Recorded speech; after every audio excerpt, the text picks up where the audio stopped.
In 1934, in Philadelphia, Pennsylvania, an unemployed man named Charles Darrow opened a letter from Parker Brothers, the most respected game company in America, and read that the game he had spent years developing had 52 fundamental errors. 52. Not one problem, not a few concerns, not a suggestion to revise and resubmit.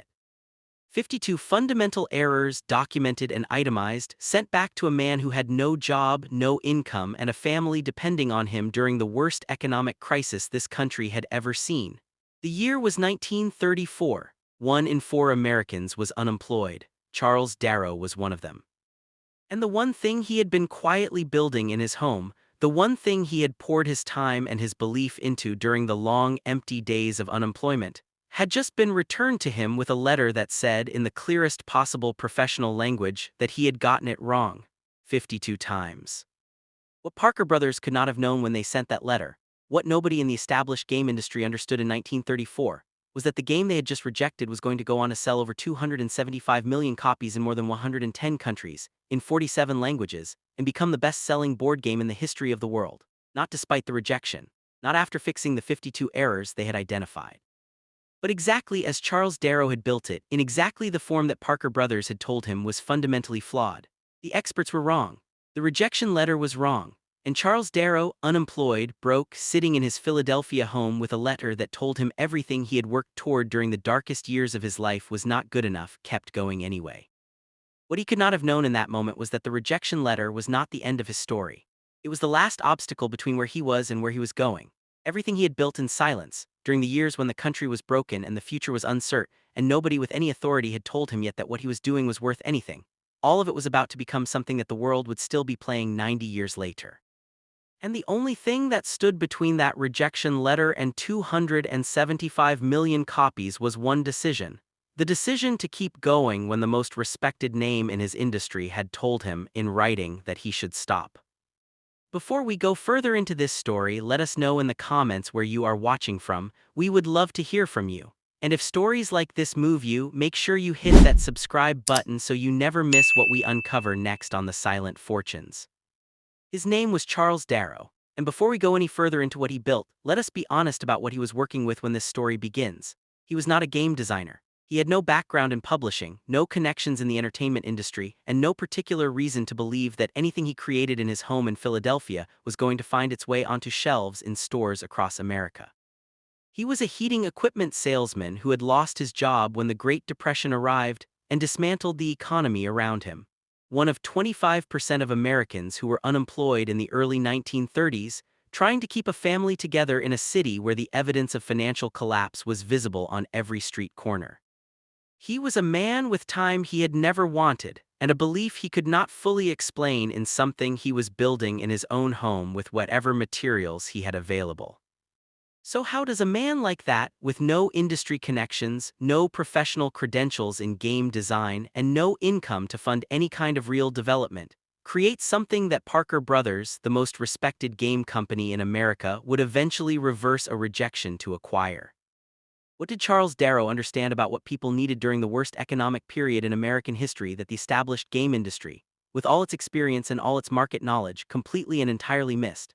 And what did it actually take, the specific personal and practical cost, to keep going after the company he most needed to say yes had sent him a letter saying no 52 times over?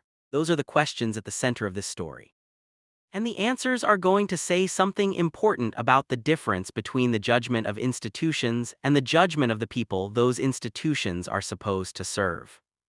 Charles Darrow was born on August 10, 1889, in Philadelphia, Pennsylvania, a city that in the late 19th century was one of the great industrial centers of American life, full of working men who built things with their hands and measured their worth by what they could provide.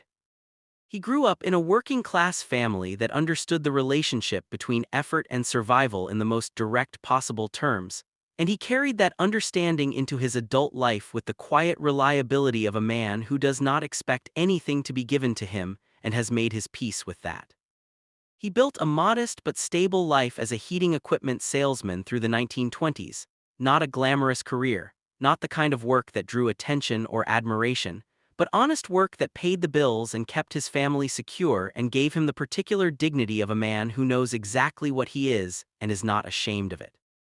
And then October 1929 arrived, and the stock market collapsed, and the economy that had supported the life Charles Darrow had built began to come apart in ways that nobody had prepared for and almost nobody fully understood.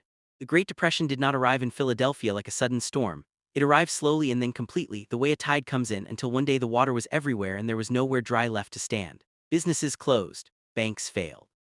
The unemployment lines that formed outside government offices and soup kitchens stretched around city blocks in neighborhoods where men had worked steadily for decades.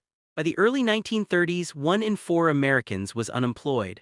Charles Darrow was one of them. His heating equipment sales job was gone. His income was gone. And what remained was a family depending on him, a city that reflected his situation back at him from every direction, and the specific private shame of a working man who has spent his entire adult life providing and has suddenly lost the ability to do so. To fill the long, empty hours of unemployment, and to give his family something to look forward to in the evenings when the days had offered nothing, Charles Darrow began playing a real estate trading game he had encountered through friends in Atlantic City. The game was not new. It had been circulating in various forms in American communities for years, with roots traceable to a game called the landlord's game, created by a woman named Elizabeth Magee in 1903 as a tool for teaching economic principles. The version Charles Darrow encountered had been adapted and passed from player to player through Atlantic City social circles, taking on local flavor, the street names and property names of Atlantic City replacing the original game's more generic geography. Darrow played it, and something in him responded to it immediately. Not just as a player but as someone who began to see, almost from the first game, how it could be better. He began studying it the way a craftsman studies a piece of work that is almost right but not quite, identifying what made it engaging, what slowed it down, what was missing, what needed to be different. He began making changes, refining the rules, improving the components.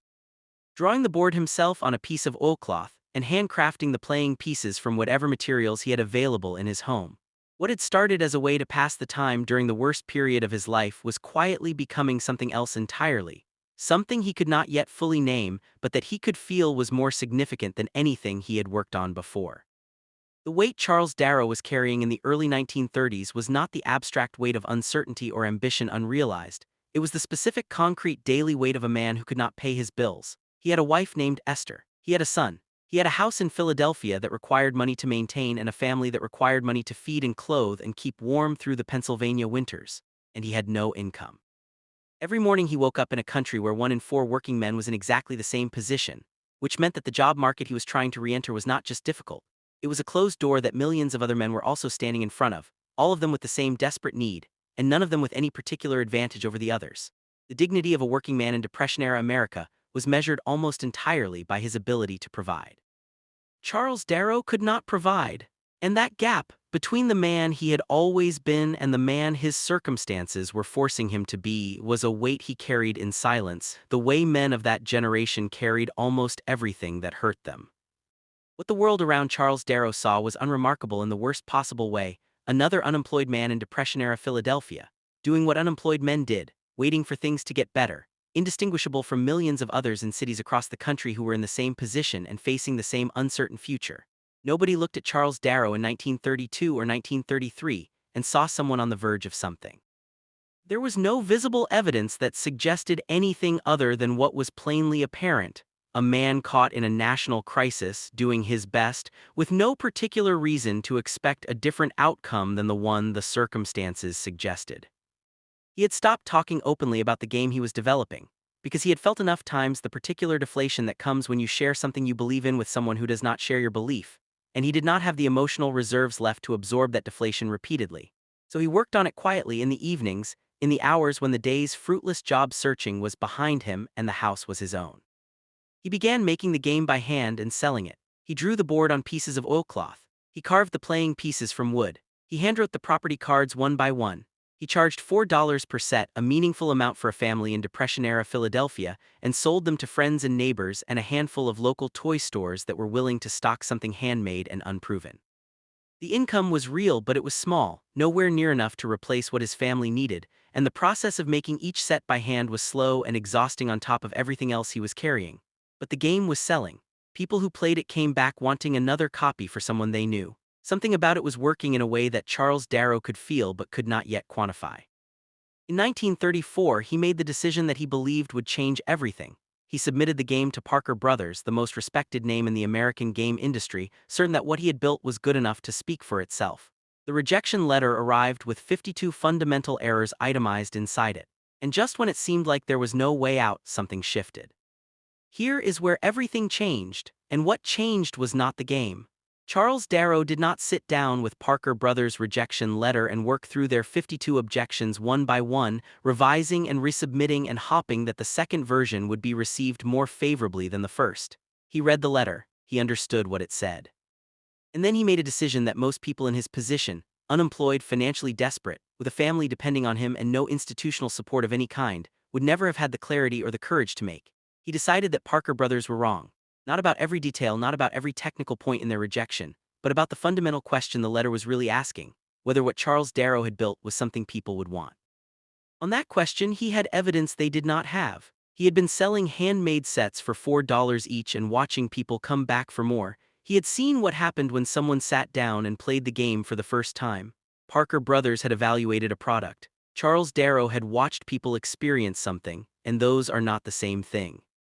He approached a manufacturer in Philadelphia and arranged for the independent production of 5,000 sets, a number that required everything he had in terms of financial commitment and personal risk, but that he was willing to commit to because he trusted what the sales had already told him. The 5,000 sets were produced and distributed through department stores, including FAO Schwarz in New York, one of the most respected retail destinations in the country, and what happened next was the only argument that Charles Darrow had ever needed. Demand immediately exceeded supply. People were not just buying the game, they were asking for it before it was available, returning to stores to find it sold out, and telling other people about it with the specific enthusiasm of someone who has discovered something they want everyone they know to experience. The market had spoken, and the market had said the opposite of everything Parker Brothers' rejection letter had concluded. When the sales figures from the independent production reached Parker Brothers, the 52 fundamental errors they had identified in 1934 became considerably less fundamental. In 1935, they approached Charles Darrow and reversed their position completely, signing a deal to produce and distribute the game nationally under the name that had already begun appearing on the independently produced sets, Monopoly. The mindset shift that made this possible is the masterclass buried inside this section of Charles Darrow's story, and it is one that most people who face institutional rejection never fully make. He stopped waiting for the established industry to validate what he had built and started letting the people the game was built for validate it instead. The institution had a letter with 52 points. The market had sold out of 5,000 sets. Charles Darrow understood which of those two things was the real verdict, and he had been right. Parker Brothers began mass-producing Monopoly in 1935 and immediately discovered that the 52 fundamental errors they had identified in their 1934 rejection letter had not prevented the American public from wanting the game with an intensity that their production capacity struggled to match. They were manufacturing 20,000 sets per week, and they were still running out of stock. 20,000 sets per week, pulled off shelves as fast as they could be placed on them, by a country in the middle of the Great Depression, a country where millions of people had very little money and were choosing to spend some of what they had on a game about buying and selling real estate at a time when real estate and financial ambition felt like things that belonged to another era entirely. That tension between the economic devastation of the Depression and the extraordinary appeal of a game that let ordinary Americans imagine wealth and property and power was not a contradiction. It was the entire point. Charles Darrow had understood something about what people needed during the darkest period in American economic history that Parker Brothers, with all their industry experience, had completely missed. Charles Darrow received a royalty on every set sold. The man who had been drawing game boards on oilcloth in his Philadelphia home, hand-carving playing pieces from scraps of wood, selling sets for $4 each to neighbors and local toy stores just to generate enough income to help his family survive. That man became the first game designer in the history of the American game industry to become a millionaire from a board game. The distance between those 2 points, the handmade oilcloth board in a Depression-era Philadelphia home and the royalty checks arriving from the best-selling game in the country, was a distance measured not in years but in one specific decision. The decision to keep going after the rejection. The decision to let the market speak when the institution had already delivered its verdict. The decision to trust what he had built when nobody with any formal authority was willing to trust it with him. Charles Darrow retired at 46 years old. He purchased a farm in Bucks County, Pennsylvania, and spent the remainder of his life doing the things that financial freedom makes possible, traveling the world, pursuing his passion for growing exotic orchids, living a life that was so completely and utterly transformed from the unemployment and uncertainty of just a few years earlier that it was almost impossible to hold both versions of his life in the mind at the same time. The man who could not pay his bills in 1932 was retired and financially independent by the late 1930s, having built something from his kitchen table during the worst economic crisis in American history that the world is still playing today. Monopoly has now sold over 275 million copies. It is available in more than 47 languages. It has been played in more than 110 countries. And it exists in exactly the form that Parker Brothers told Charles Darrow in 1934 was fundamentally flawed, 52 times over. Today, Monopoly is the best-selling board game in the history of the world. Over 275 million copies sold, more than 47 languages, more than 110 countries. Still in production, still on shelves, still being played in living rooms and kitchens, and around family tables across the entire planet, 90 years after an unemployed heating equipment salesman in Philadelphia drew the first version of the board on a piece of oilcloth and sold it to his neighbors for $4 a copy. It is one of the most enduring commercial products in the history of American culture, and it exists because Charles Darrow kept going after the rejection letter. So what do we take from his story? What are the silent fortunes buried inside what he built? First silent fortune is this: the market is a better judge of your work than any institution. Parker Brothers cited 52 fundamental errors. They had experience, they had market knowledge, they had professional credibility, and they were wrong. The 5,000 sets Charles Darrow produced independently sold out and left people asking for more, and that answer delivered by the people the game was actually built for was worth more than every professional objection in that rejection letter combined. If you have ever had something you built evaluated by people whose job it is to evaluate things and been told it was not good enough, Charles Darrow's story asks you one direct question. Are you willing to let the people it was built for decide instead of the people it was submitted to? The second silent fortune is this: the thing you build to survive the darkest period of your life can become the thing that defines it. Charles Darrow did not sit down during the Great Depression with the intention of creating the best-selling board game in the history of the world. He was trying to fill the empty hours of unemployment. He was trying to give his family something to look forward to in the evenings when the days had offered nothing. He was building something in the only space he had available, with the only materials he could afford, for no audience larger than the people who sat around his kitchen table. And what he built in that specific condition of having nothing, no job, no income, no industry connections, no institutional support, became something the world has been playing for 90 years. What you build when you have nothing is sometimes the most valuable thing you will ever make, not despite the circumstances. Because of them.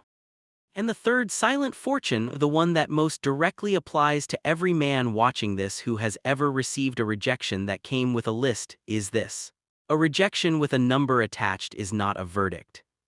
It is an invitation to keep going until the number no longer matters. Parker Brothers sent Charles Darrow a letter itemizing 52 fundamental errors. That letter did not change what the game was capable of becoming.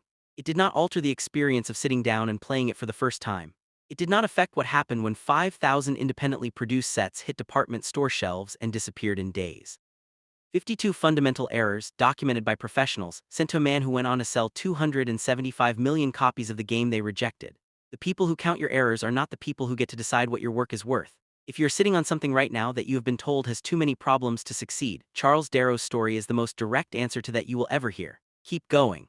Let the people it was built for decide.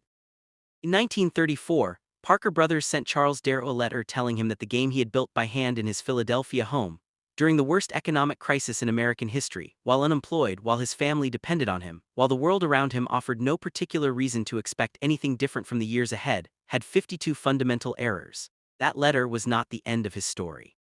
It was the moment that proved something that nobody outside of Charles Darrow's own conviction had yet been willing to acknowledge: that he understood what he had built and what it was going to become better than anyone else who had looked at it. The rejection did not change the game. It changed nothing about what the game was capable of doing to the people who sat down and played it. 275 million copies later, the 52 fundamental errors are the most famous rejection in the history of the American game industry.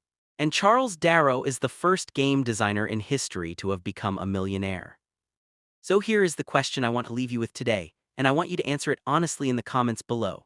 Parker Brothers told Charles Darrow his game had 52 fundamental errors. He read that letter, set it down, went back to his workbench, and kept going anyway. What is the rejection you're still carrying right now? The letter, the no, the list of reasons someone gave you for why what you were building was not good enough, and what would happen if you kept going anyway?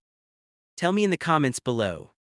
If this story gave you something real today, a reason to look differently at the rejection that is sitting in your drawer or living in the back of your mind, subscribe to the Silent Fortunes.